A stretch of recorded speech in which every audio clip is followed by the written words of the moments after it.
Hi again everybody, welcome back again di Market Update. So today teman-teman sekalian kita mau update progress daripada Bitcoin yang per saat ini sebenarnya kita bisa lihat telah mengalami confirmation ya untuk possible reversalnya teman-teman sekalian. Previously agak tadi kayak sekitaran sore teman-teman saya sempat update ke kalian juga soal progres daripada Bitcoin dan Bitcoin dominance yang perlahan-lahan mulai nanjak.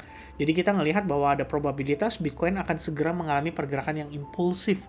Mungkin setelah efek data ya tadi malam teman-teman kita dapetin konfirmasi Bitcoin akhirnya breakout dalam kondisi yang cukup impulsif ya untuk pergerakan saat ini. So teman-teman sekalian, kita juga akan ada discussion nanti untuk salah satu koin yang ini personal choice dan ada beberapa yang kemarin kasih masukan ya. Vin coba bahas koin yang belum pumping gitu kan. Nah ini mungkin menarik untuk kita bahas dan ini saya akan bahas setelah kita update progres seputar Bitcoinnya. So teman-teman sekalian, saya pengen ajak kalian mampir dulu ke our Discord. Jadi per sekitar jam sore tadi sih sebetulnya ya. Jadi saya jelasin di sini ya. Previously sempat ada entered long position but it doesn't move as expected. Sehingga ada pertimbangan untuk secure dulu risknya. Kita mungkin kurangin dulu karena nanti malam ada news. Dan sebenarnya preference saya sendiri adalah mengexpect adanya proses breakout terhadap si falling wedge itu. Dan ternyata ya pergerakan malam hari ini ya setelah USDT dominance juga sama kepentok di area support resistance-nya, kita dapetin akhirnya validasi Bitcoin nih breakout dari si falling wedge tersebut. Dan saat ini per saya create video kelihatannya Bitcoin itu mulai main di kisaran 69.300-an dolar. So it's gonna be very very good teman-teman sekalian. Karena satu pertimbangan yang saya sebenarnya lihat ya itu dari situasi di sini. Let me share to you guys. Oke, so here's the idea. Pertama mulai dari sini ya, bahwa melihat progres daripada total 3 ya, yaitu market cap di altcoins di luar daripada Bitcoin dan Ethereum, itu testing terhadap area order block. Jadi ini sebenarnya satu pertimbangan saya ngelihat market altcoins itu bisa rebound dulu untuk malam hari ini atau untuk pergerakan berikutnya.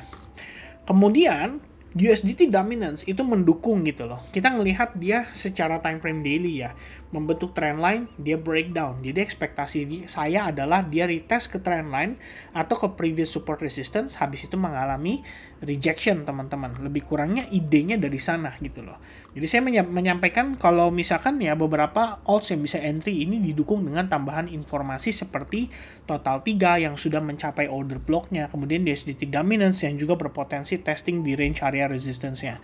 Dan beberapa trade itu salah satunya ngelihat Fenry ya, dia testing terhadap area order block. Jadi memang ada pertimbangan untuk cari entry di Fenry. Selain itu juga kita ngelihat Tau ya, juga demikian memberikan opportunity yang menarik. Dan salah satunya adalah wait a minute teman-teman, mantra ya, DAO atau mantra DAO atau OM teman-teman. Kita ngelihat dia juga memiliki possibility untuk mantul atau rebound karena dekat dengan area support resistance-nya.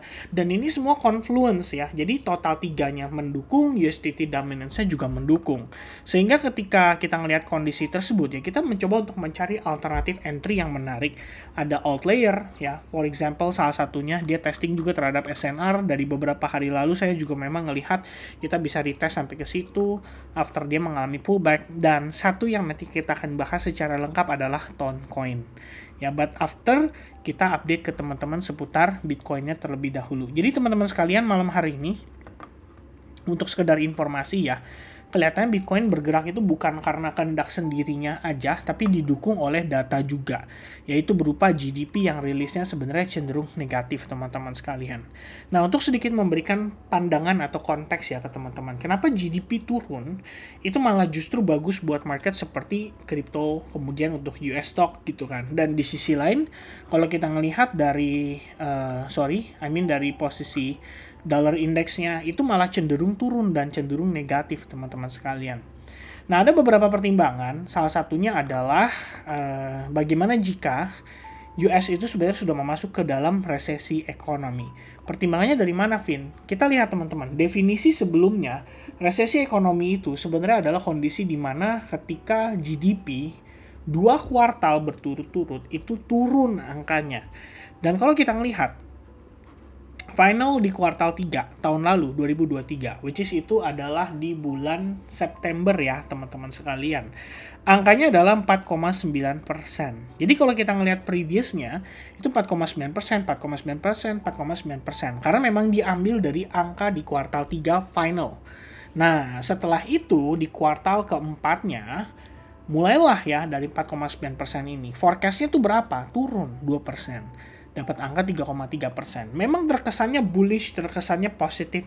Tapi kalian lihat, kuncinya itu adalah dari 4,9% turun ke 3,4%. Final untuk kuartal keempat.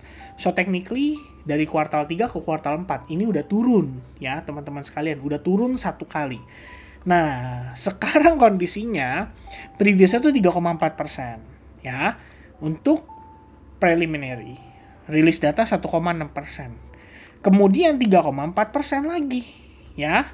Ekspektasinya, forecastnya adalah sama nih dengan preliminary. Ternyata advance-nya teman-teman setelah direvisi, setelah dicek kembali, angkanya malah turun jadi 1,3%, which is lebih parah teman-teman sekalian. Dan ini untuk kuartal pertama belum selesai, masih ada bulan depan untuk final datanya teman-teman. Tapi dari dua data ini, prelim dan juga untuk advance-nya, keduanya menunjukkan bahwa kecenderungan itu negatif. Dalam artian, berarti dari kuartal 3 tahun lalu ke kuartal 4 udah turun satu kali, dan dari kuartal 4 ke kuartal pertama di 2024 itu turun 2 kali.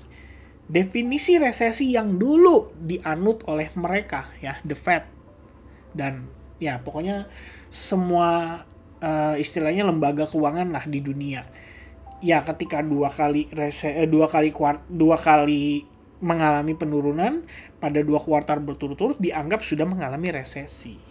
Jadi mungkin di sini kalau kita melihatnya adalah demikian ya kalau memang angkanya ini kecenderungan turun. Pertama teman-teman, investor cenderung tidak akan mau berinvestasi di surat utangnya The Fed. Surat utangnya US Treasury teman-teman sekalian ya, obligasi atau kita bilang istilahnya dengan surat utang negara.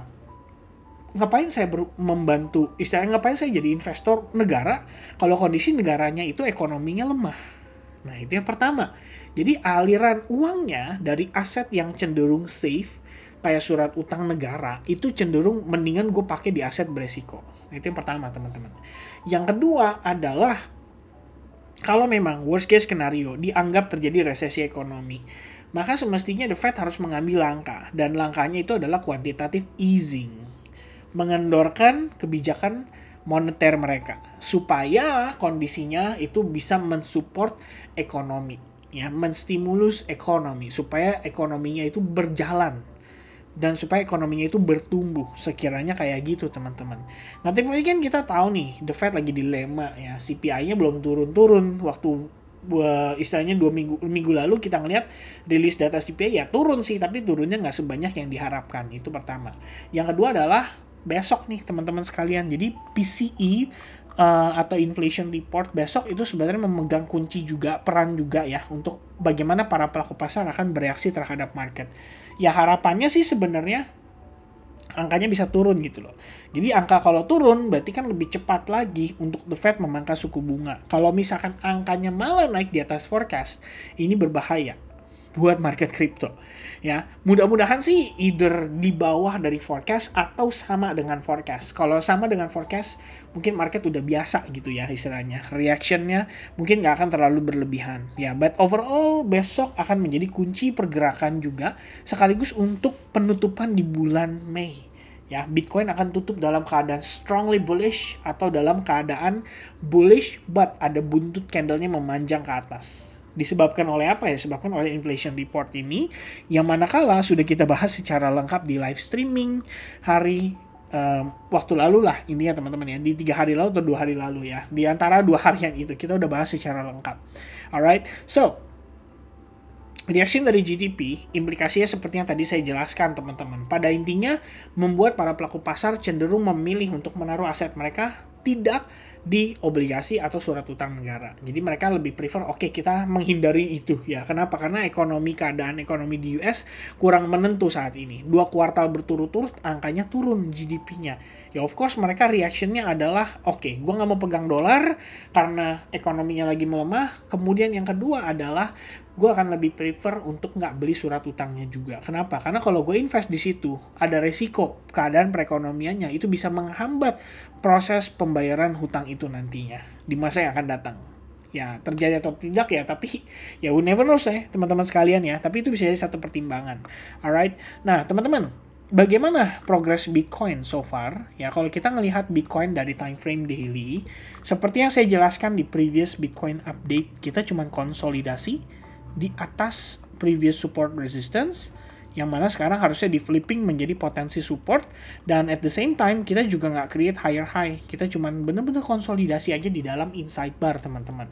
Nah ini yang saya bilang terakhir ke teman-teman ya, bahwa inside bar ini bisa takes time banget, bisa makan waktu banget, dan akhirnya yang terjadi saat ini kita cuma back and forth doang dan konsolidasi gitu. Kayak there's nothing to say ya terkait dengan kondisi Bitcoin saat ini. Namun kalau Bitcoin time frame daily dalam 4-5 jam ke depan ya akan closing dalam bentuk bullish engulfing. That's gonna be a very good sign lah, at least untuk short term, biar kita bisa ngelihat Bitcoin naik lagi. Testing ke 70.000 atau bahkan ke 71.500-an something. Around that area akan menjadi area yang menarik untuk dites oleh Bitcoin. Alright? So, dari progresnya, lagi cek mantra ya, Om ya teman-teman. Nah ini tadi saya sempat share juga ke teman-teman ya. Jadi kalau misalnya berbicara mantra atau Om, kita ngelihat dia udah bertahan di atas area konsolidasi support ini untuk tempo waktu yang cukup lama sekali. Dan finally, si mantra atau Om udah mulai rebound ya, make a perform gitu teman-teman sekalian. Ya of course ini nggak sesuai ekspektasi sih sebetulnya ya. Karena saya tadinya pengen nyari untuk alternatif di mana kita melihat dulu ada yang namanya reversalnya, tapi tampaknya sudah ada validasi dengan terbentuknya divergence yang ada pada lower time frame. Jadi saya pikir ini akan menjadi satu buah tambahan confluence bagi saya meyakini bahwa Om atau mantra bisa dalam waktu dekat ini mengalami reversal atau rebound. Pertimbangan sementara teman-teman. Nah, berikutnya Bitcoin, balik lagi ya ke perspektif time frame hourly-nya. Nah, sebenarnya gini, kita tadi udah bahas sama kalian ya, lihat dari perspektif daily. Apakah kita sebenarnya sudah siap untuk benar-benar rally? Ya, sebenarnya belum ada jawaban yang clear menurut saya teman-teman sekalian. Sebab kenapa? Terakhir kali kondisi ini terjadi pada sekitaran hari Senin ya, yang terjadi berikutnya adalah pullback-nya tidak korektif. Nah, ini yang menyebabkan terjadinya komplikasi terhadap market teman-teman sekalian, termasuk altcoins salah satunya ya. Atau altcoins ini ya ikut terkena dampak tarikan daripada Bitcoin-nya juga gitu loh. Nah, saat ini teman-teman, ya kita bisa bilang dia sudah mulai create higher high. Ya, tinggal pertanyaannya adalah kalau misalkan setelah ini pullback-nya korektif nggak? Itu dulu ya yang menjadi pertanyaan terbesar bagi saya saat ini. Jadi saya nggak mau terlalu jumping on conclusion kalau Bitcoin udah bener-bener bullish nih. Ya in the end kita nggak bisa memungkiri bahwa di perspektif time frame daily itu kita cuma konsolidasi, nggak create higher high, nggak create lower low. We just stuck ya somewhere in the middle teman-teman sekalian. Walaupun dari segi BTC Exchange Liquidation Map ya teman-teman, kita bisa ngelihat bahwa progresnya saat ini itu sebenarnya lebih gendut untuk long position ya. Mungkin kita coba ganti 7 hari, kalian bisa lihat ya, ini semakin ke kiri itu semakin gendut ya, akumulasi long liquidation leverage ya yang tersedia di situ, dan totalnya adalah 5,18 miliar dolar kalau Bitcoin kembali ke range area $60.500. Meanwhile untuk sell short saat ini the biggestnya itu ada di kisaran 71.300 dengan total 2 miliar dolar teman-teman. Saya pernah discuss sama salah satu orang ya, para pelaku pasar lah, yang kebetulan sudah sering kali menggunakan liquidation heat map.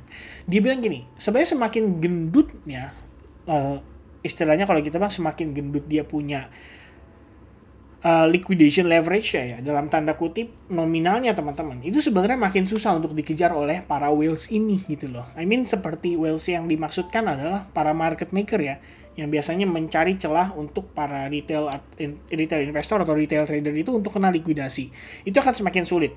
Jadi kalau misalkan secara logiknya dia makin sedikit, sebenarnya makin gampang untuk di sweep gitu loh.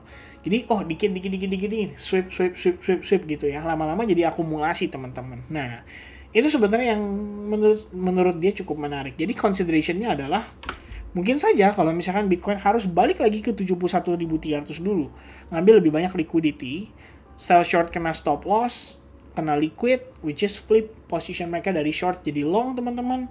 Mereka jadi willing buyers, mereka berani beli di harga yang relatif lebih tinggi. Ya akhirnya yang jualan bisa jualan dari sana gitu. Itu jadi satu pertimbangan saja sebetulnya. Tapi ya in the end, seperti yang saya bilang teman-teman, di daily masih konsolidasi, bertahan di atas SNR. Kemudian untuk hourly-nya sendiri kita juga baru aja breakout. So if we have a relatively pullback yang korektif teman-teman, sebenarnya ini bisa jadi kesempatan untuk kita manfaatkan Bitcoin. Ya me personally ya lebih prefer sebenarnya mencari long position. Kenapa? Karena dari perspektif daily-nya kita masih bagus, maintain juga di atas exponential moving average 21. So technically buat saya vision ngelihat kondisi kayak gini semestinya ini tergolong masih relatif bullish. Jadi lebih tendensi trennya itu lebih ke bullish, dan kalau saya maksain sell short itu berarti saya countering the trend, dan itu menjadi resiko menurut saya teman-teman sekalian. Alright, so that's the idea for Bitcoin teman-teman. If you want to find a long opportunity, wait for the pullback ya, semoga pullbacknya bagus, testing exponential moving average 21 atau di time frame 4 jam bisa ngasih teman-teman validasi bahwa oke ya, Bitcoin ready to hold, this is the higher low and possible untuk create higher high. Itu aja teman-teman idenya. Nah next one yang saya pengen bahas sama kalian adalah Toncoin ya. Di sini Toncoin mungkin saya nggak bahas banyak-banyak yang gimana ya. Pada intinya yang saya lihat saat ini Toncoin itu sedang mengalami konsolidasi akut. Yang mana sekala saya sebenarnya percaya ya, kalau misalkan suatu market sudah mengalami konsolidasi, itu berarti sedang ada tumpukan order yang sedang terakumulasi di situ. Either untuk sell short atau untuk long, antara untuk buy atau untuk sell gitu ya. Tapi buat saya saat ini ngelihat Toncoin yang dalam tanda kutip trennya masih bagus banget, somehow dia udah bertahan di atas area support resistance ini loh. Itu sejak tanggal 19 Mei teman-teman. Jadi so far kita ngelihat dia udah mulai konsolidasi di sini sekitar 11 harian. Ya memang sih belum kelihatan bagus banget gitu, tapi at least dia konsolidasi di dalam range yang sangat terbatas, menunjukkan adanya proses squeezing di situ, compression, untuk pada satu titik nanti market akan memilih ya, either dia breakout atau breakdown, dan bisa langsung bergerak cukup impulsif. Sebetulnya in case Toncoin mengalami pullback sekalipun, saya nggak akan kaget ya, dalam artian kita ngelihat di sini terdapat order block memang. Jadi prosesnya bisa saja termasuk liquidity sweep before akhirnya dia rebound lagi. Tapi teman-teman sekalian, kalau misalkan Toncoin juga mengalami breakout lebih early tanpa harus mengalami proses liquidity sweep, saya juga nggak kaget ibaratnya gitu ya. Karena ya balik lagi, di sini overall pergerakan dia cenderung konsolidasi dan di atas support resistance atau previous high point. Jadi buat saya ngelihat kondisi kayak gini ya sebenarnya sangat tempting. Ya, tinggal pilihannya teman-teman. Ini pemanfaatan ya, masing-masing balik lagi. Ada yang futures market, ada yang spot market. Kalau misalnya teman-teman berencana untuk entry, terutama di futures market, wait until you have a breakout terhadap previous resistance-nya ini dulu. Nanti any retest itu menjadi kesempatan kamu untuk join the ride, ya, untuk ikut masuk di pergerakan si Toncoin ini. Atau teman-teman, another option adalah wait for the retest terhadap trend line atau support line diiringi dengan fake out. Itu biasanya akan jadi lebih baik dan lebih kuat performance-nya. Umumnya teman-teman sekalian ya, tapi tidak selalu seperti itu. Namun umumnya terjadi demikian. Seperti yang sebenarnya terjadi hari ini sih kalau kita lihat di 1 jam. Well, technically turunnya sweep gitu kan. Karena in the end, kita kelihatan tuh nggak bermain di bawah level itu. Kita cuman consolidate doang gitu kan. Bolak-balik di atas gitu. Cuman karena ada proses sweep ini ya, tentu saja memberikan semacam idea tambahan buat kita teman-teman, bahwa ya there's a probability sweep itu terjadi untuk ngesapu bersih leverage trader atau mungkin spot yang istilahnya early buyers teman-teman. Jadi dibikin panik dulu, wah ini kayaknya nggak bisa bertahan nih, close, begitu di close ya dia akumulasi lagi, dia cicil beli lagi. Kenapa? Karena mereka jual di harga yang relatif lebih murah, dan buat whales ya it is a discount teman-teman, ya mereka cuma tinggal manfaatin aja. Oke, so that's gonna be the idea for Toncoin. What if Toncoin berhasil breakout, teman-teman? Sebenarnya ya udah paling gampang kita bisa ngukur berdasarkan previous support resistance ya, somewhere around $7.25 itu bisa menjadi next target stop untuk si Toncoin, only if Toncoin valid breakout. Kalau dia belum valid breakout ya jangan dipaksakan gitu ya teman-teman sekalian, karena Anda bisa saja melihat Toncoin mengalami retracement lebih jauh, which is more discount untuk kita masuk. Gitu saja teman-teman sekalian. Oke, so that's the idea for Bitcoin dan Toncoin. Sudah juga saya Saya juga sudah jelaskan teman-teman seputar makro impact ya terhadap GDP tadi, terhadap market crypto sendiri. Semoga saja informasi yang saya deliver di sini buat teman-teman bisa bermanfaat, bisa menambah value kalian, dan bisa membuat kalian jadi memiliki referensi yang berbeda ya. Sekiranya seperti itu. Thank you very much guys for watching, and I'll see you guys again in the next update for altcoins and Bitcoin. Cheers, God bless, and bye bye guys.